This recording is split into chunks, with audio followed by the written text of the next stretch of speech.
Welcome back to Dryhollowhomestead. It's Danielle, and I'm going to show you how to make a salt brine in today's video.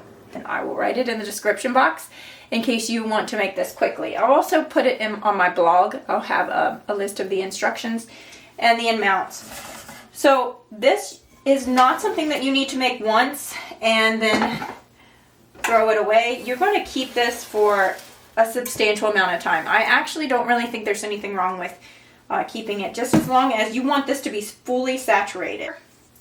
I'm going to add all this salt. This is supposed to be 2.5 pounds of salt. I'm using my Redmonds salt. This is not a waste because I'm going to be using this for cheeses for months and months to come.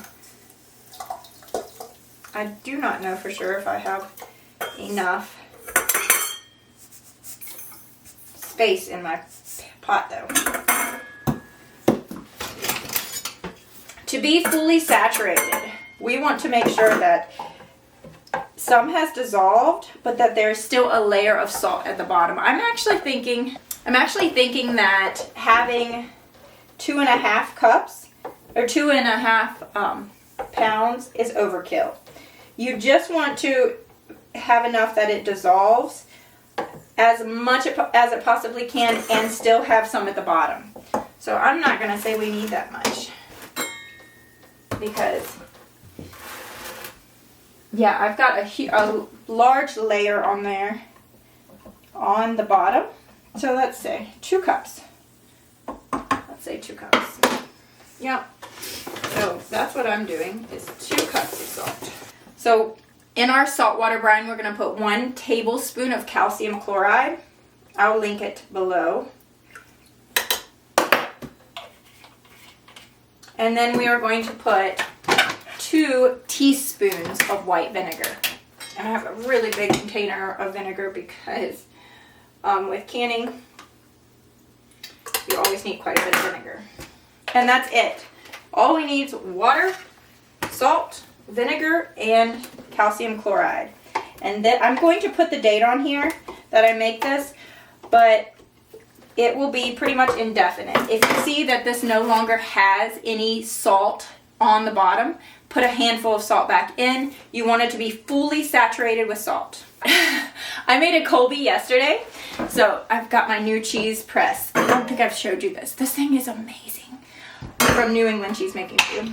I'm going to take it out of my press and we're going to get it in our salt brine. So every cheese, like I said, aged cheese needs salt.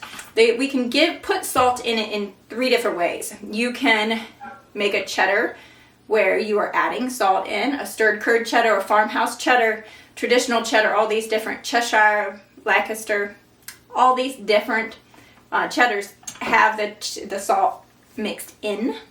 Or you can surface salt, which you need to weigh your wheel of cheese after you're done. You need to figure out the percentage of salt that type of cheese needs and then cover the outside with that and then flipping it, covering it. I've only done that a few times. I've had good results with that, but I feel like it takes more brain power. And as a mom of 6, I got a limited amount of brain power. Brain space to give to anything. So having a salt brine is the other option. A Gouda, Asiago, Parmesan. This is a Colby, pepper jacks. Like almost every cheese, pretty much. If it's not a soft cheese, it's a hard wheeled cheese, and it's not already has the salt in it, needs to be brined. So this Colby I made yesterday. I kind of forgot about Colby. I made it once or twice. I think I have a video on it.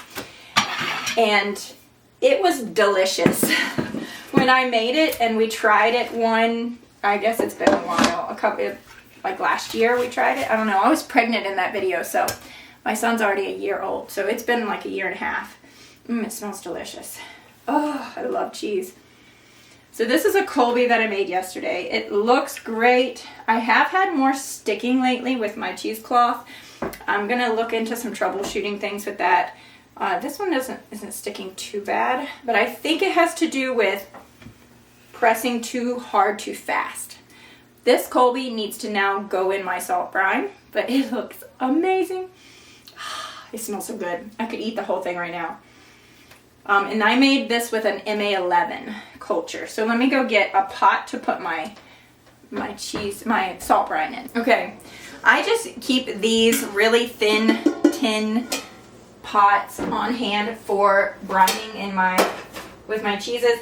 This doesn't have a thick enough bottom that I would ever cook with. Be careful.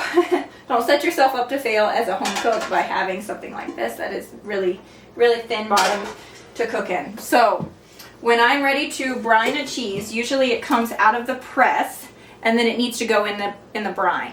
Usually it's about 12 hours in a brine. So I'm going to add my newly made cheese brine to my pot, salt brine.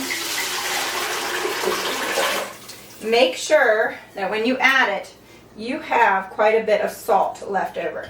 That is a good sign that you have enough salt in there. And then we're going to put our cheese in our pot. Okay.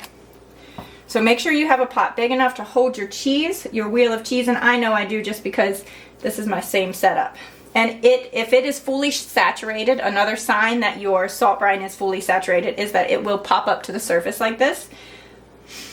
We can sprinkle salt on the surface that is above the water, above the brine. So I'm just going to take a handful of my Redmonds real salt and sprinkle it on top of that cheese. And then I put a lid on it, and this is going to start my brining time. Thank you guys for coming along on this cheese making journey and all the things that happen here on my homestead. I'm very thankful that you would spend any amount of time watching me and spend any time supporting my channel and what I do here. I have some exciting news to share with you guys in the upcoming video. I love talking to you and getting to know you in the comments and then following me on Instagram. I so enjoy this community that we are developing here. God bless, and I speak Jesus over you. Bye.